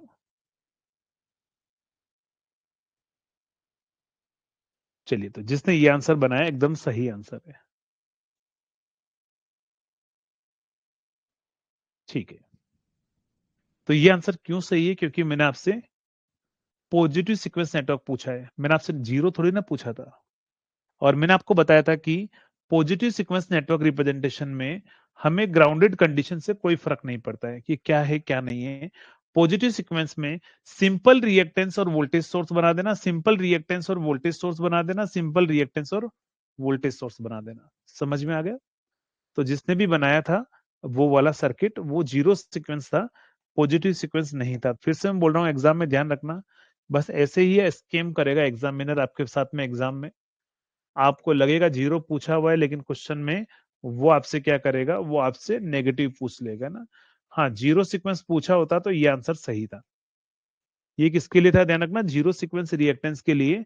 ये हमारा आंसर जो है वो सही है। समझ में आ गया? तो ये जीरो सीक्वेंस हमारे पास में करेक्ट है। चलिए, तो यहां तक positive, negative and zero sequence network representation आप सभी को समझ में आ गया होगा। अब हम बात करते हैं किसके बारे में, अनसिमेट्रिकल फॉल्ट के बारे में। किसके बारे में? अनसिमेट्रिकल फॉल्ट के बारे में।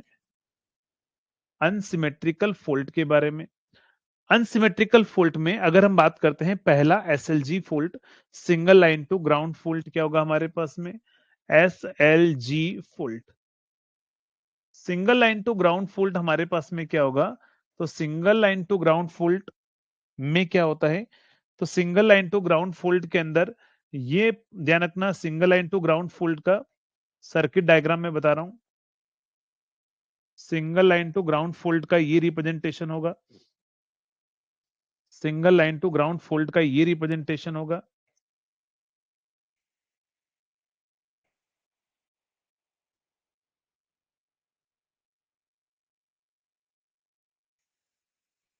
ये हमारे पास में रिप्रेजेंटेशन होगा।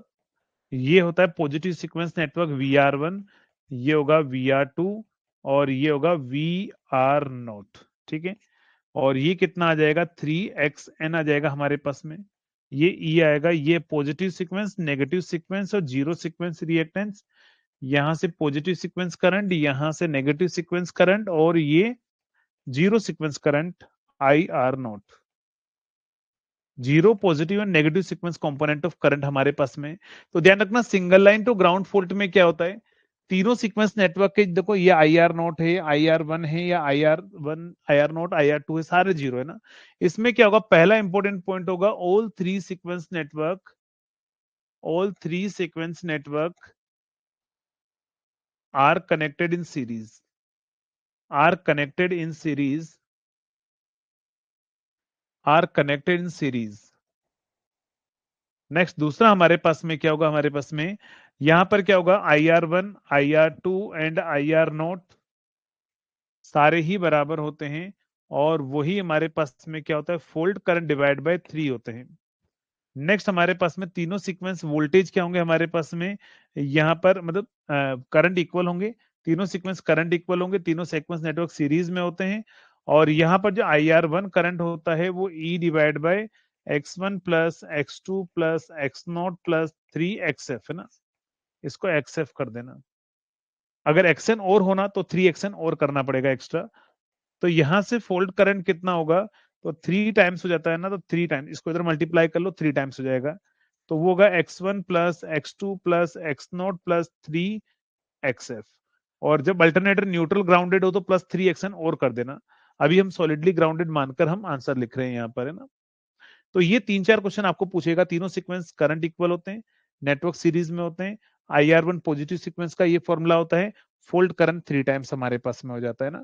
तो ये होंगे एसएलजी फोल्ड के अंदर कौन कौन से, जितने भी इंपॉर्टेंट पॉइंट आपको एग्जामिनर एग्जाम में पूछ सकता है, वो सारे इंपॉर्टेंट पॉइंट यहाँ पर मैंने लिख दिए।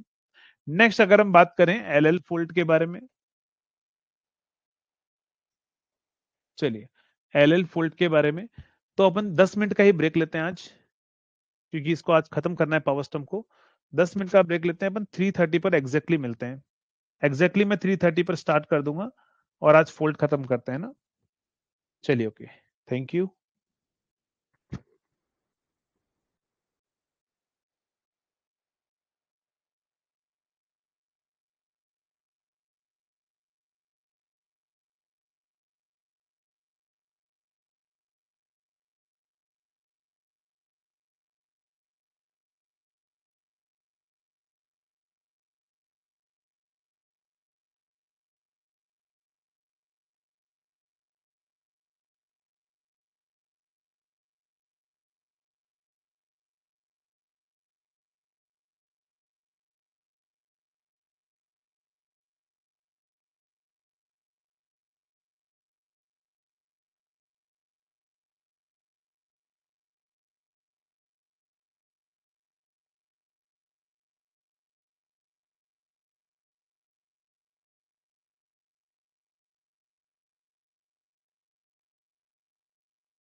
चलिए आगे स्टार्ट करें,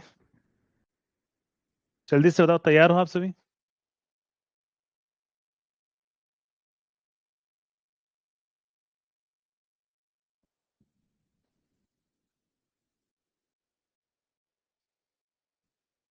चलिए, तो एलएल फोल्ट में अगर हम बात करें तो एलएल फोल्ट के अंदर ये हमारा इक्विवेलेंट सर्किट होता है, ध्यान रखिएगा। एलएल फोल्ट के अंदर जो है ये हमारा इक्विवेलेंट सर्किट होता है, इक्विवेलेंट सर्किट हमारे पास में रहेगा। तो ये हमारे पास में क्या होगा, ये VR1 होता है और ये VR2 होता है, ये X2 होता है, ये XF होता है और ये X1 होता है, ये E होगा।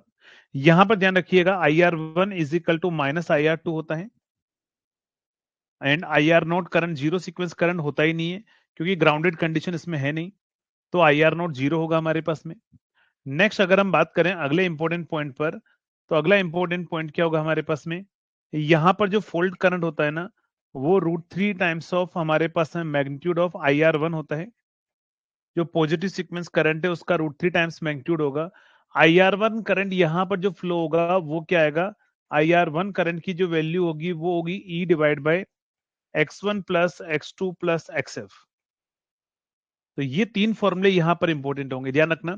यहां जीरो सीक्वेंस करंट नहीं होता है, IR1 is equal to minus IR2 होता है, fold current √3 times of IR1 होता है और हमारे पास IR1 की वैल्यू ये होती है जो इस सर्किट से हमने निकाली। बस यही क्वेश्चन आपको बनेगा यहां पर जो एग्जाम में क्वेश्चन पूछेगा।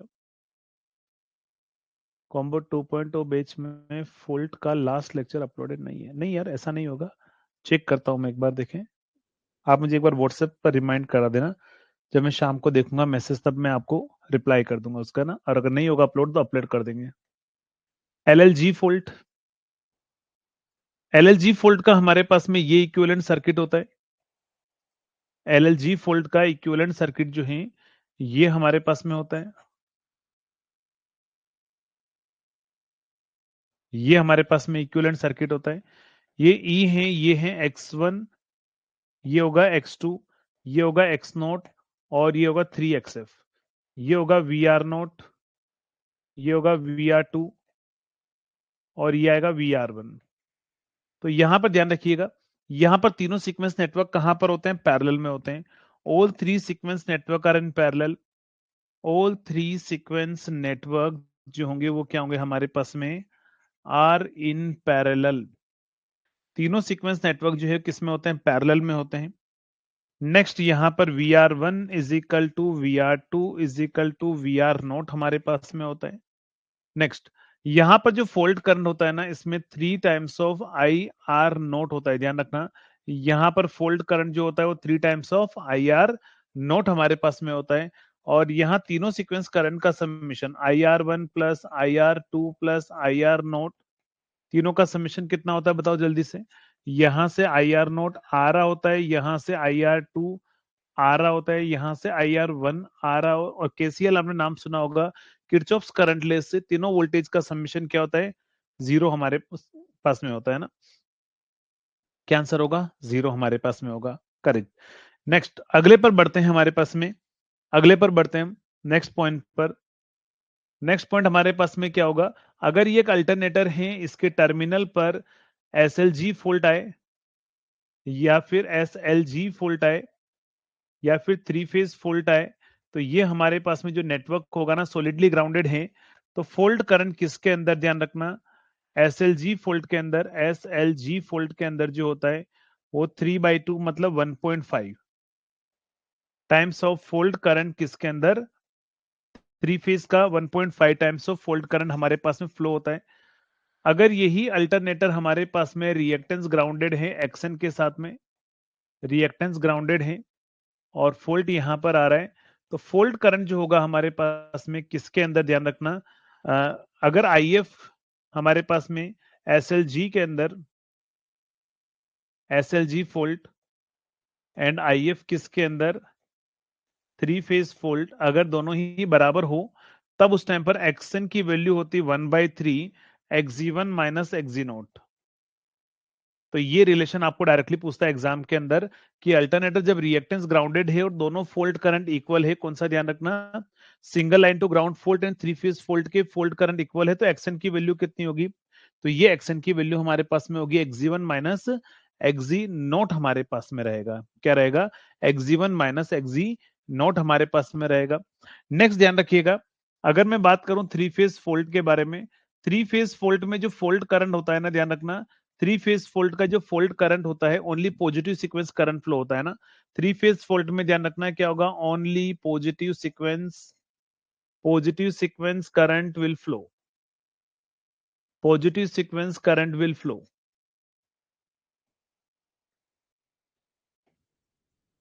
नेक्स्ट अगर हम बात करें यहां पर VR1 is equal to VR2 equal to VR0 equal to 0 होता है,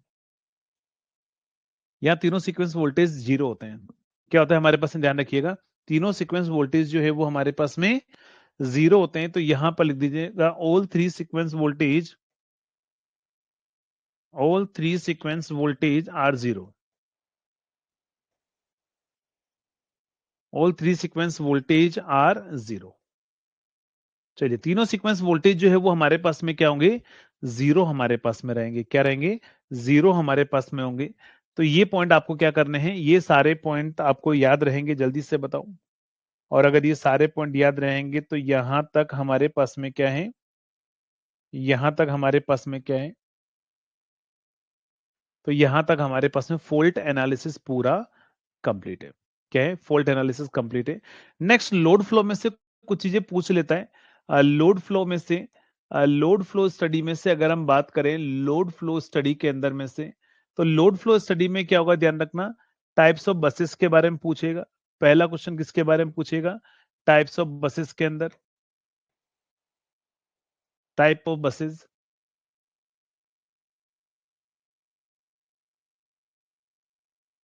पहली होती है लोड बस, आपसे पूछेगा बताओ नॉन क्वांटिटी क्या क्या है यहां पर, अननोन कौन कौन सी क्वांटिटी है, दूसरा होगा हमारे पास में जनरेटर बस, जनरेटर बस, और तीसरा होगा स्लैक बस, जिसको अपन रेफरेंस बस भी बोलते हैं। तो नॉन क्वांटिटी हमारे पास में क्या क्या है, तो नॉन क्वांटिटी PQ हमारे पास में नॉन है, इसीलिए PQ बस बोलते हैं। यहां पर PV sorry V and delta जो हमें निकालना होता है लोड फ्लो एनालिसिस से, इसको अपन पीवी बस बोलते हैं, पी और वी नॉन होता है, क्यू एंड डेल्टा जो है वो आपको फाइंड आउट करना होता है, यहाँ वी एंड डेल्टा जो है वो हमारे पास में नॉन होता है, पी एंड क्यू जो है वो अननोन होता है। तो ये हमारे पास में तीनों बसेस होती है, ध्यान रखना, ये हमारे पास में जो है 80% बसेस जो है वो PQ बस होती है, 10% जनरेटर बस होती है, और ओनली वन स्लेक बस,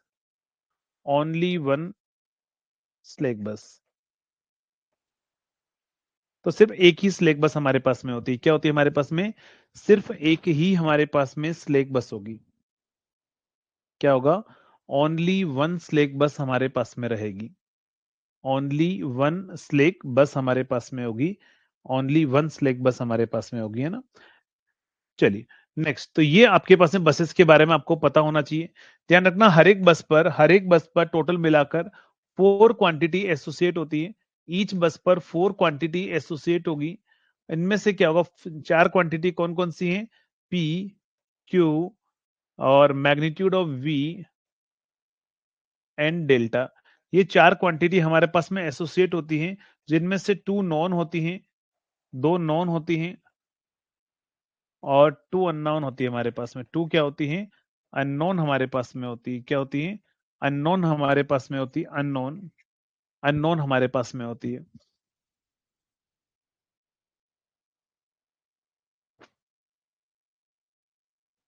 आकाश PQ क्या है बेटा, पक्का सिविल ब्रांच से एडमिशन तो नहीं ले लिया, इलेक्ट्रिकल, पक्का इलेक्ट्रिकल से हो, और फाउंडेशन कोर्स पहले कर रखा है नहीं कर रखा है, आपने सोचा हो क्या पता कि सर, अच्छा नहीं पढ़े हो, पहले फाउंडेशन कोर्स पढ़ो,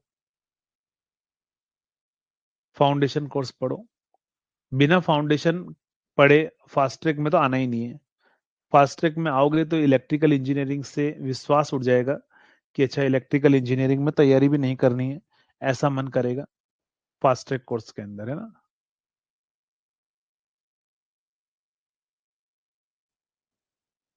ठीक है डियर। तो पहले फास्ट ट्रैक कोर्स चल रहा है ना शाम को इवनिंग के अंदर 6 से 8 वाली क्लास कॉम्बो बैच के अंदर। नहीं इतने से क्लियर नहीं हुआ बेटा आकाश। आकाश बोल रहे सर क्लियर हो गया बस नाम पता लगने से। बेटा अगर ऐसे नाम पता लगने से क्लियर हो जाता लोड फ्लो एनालिसिस, तो इनमें से आप उनसे पूछिए जो शाम को 6 से 8 वाली क्लास ले रहे हैं और जिन्होंने लोड फ्लो पढ़ा है, उनके दिल का हाल पूछिए कि उनके दिल का क्या हाल हुआ। सर आपसे एक रिक्वेस्ट है कि आप ईएमएफटी एंड कम्युनिकेशन रिकॉर्डेड में अपलोड कर दीजिए। बेटा दिन 24 आवर्स सोनू कुमार मेरे भी पास से भी है, 24 आवर आपके पास में भी है। कैसे पॉसिबिलिटी है कि मैं उनको ये कर लूं। आरपीएससी आईएन और स्टेट जेई में पूछता है। मैं ये कर सकता हूँ, हाँ एक फैकल्टी को लॉन्च कर देता हूँ, आप बोलो नए 10 तारीख को, मतलब 2 दिन बाद एक नई फैकल्टी लॉन्च कर देता हूँ मैं इलेक्ट्रॉनिक्स की, क्योंकि इलेक्ट्रॉनिक्स की फैकल्टी तो डेफिनेटली इलेक्ट्रॉनिक्स वाली ज्यादा पढ़ाएगी। ये मैं कर सकता हूँ क्योंकि मैं 8-9 घंटे ऑलरेडी क्लास ले रहा हूँ मैं। बाकी मैंने आपको बोला है कि मैं सिग्नल सिस्टम के बाद में आपको ईएमएफटी में करवा दूंगा। अगर जल्दी पढ़ना है तो वो फैकल्टी आपको कम्युनिकेशन और ईएमएफटी स्टार्ट कर देगी, तो वो मैं लॉन्च कर सकता हूँ। मेरे पास में एक ही फैसिलिटी है। और जब मैं एक फैकल्टी लॉन्च करूंगा तो किसके लिए लॉन्च करूंगा, आप सभी के लिए लॉन्च करूंगा। और जब मैं आप सभी के लिए लॉन्च करूंगा तो उस फैकल्टी को पे भी करना पड़ेगा। और जब उसको पे करना पड़ेगा तो कोर्सेज की प्राइसेस मुझे थोड़ी करनी क्या करनी पड़ेगी, मुझे बढ़ानी पड़ेगी। फिर मुझे 1 ईयर की प्राइस वही करनी पड़ेगी कितनी, 2,500 से 3,000 रुपए, 3,000 के लगभग 1 साल का कोर्स, और वही 4,000 के लगभग या 5,000 के लगभग 2 साल का कोर्स। फिर मुझे वही करना पड़ेगा।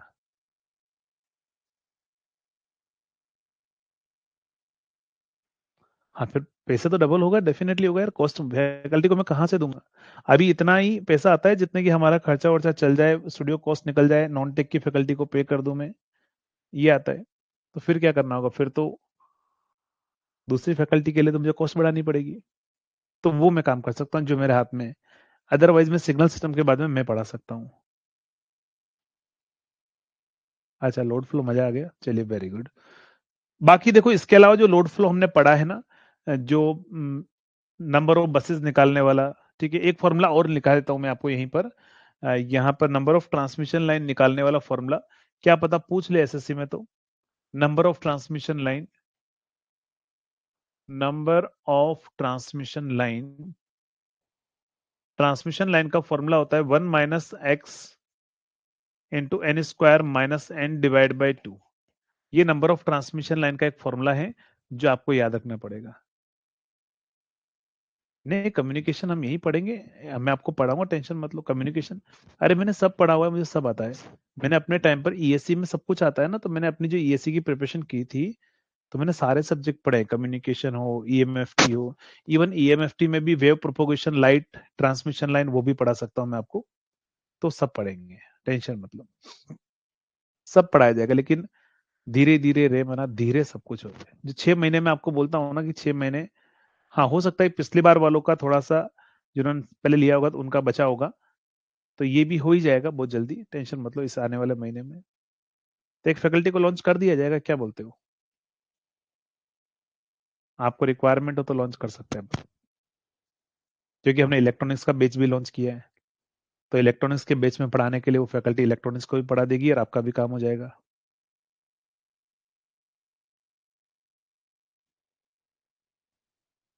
चलिए, तो क्या होगा, 1 - x इंटू n² - n/2, ये नंबर ऑफ ट्रांसमिशन लाइन का फॉर्मूला जो है वो क्या करना है, वो आपको जो है याद रखना है। तो याद रहेगा ये फॉर्मूला, जल्दी से बताओ, याद रहेगा।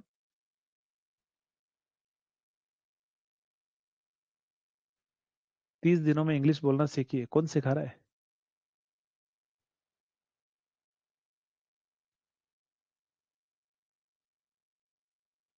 चलिए नेक्स्ट पॉइंट पर अपन बढ़ते हैं आगे, समझिएगा। तो हमारे पास में क्या है,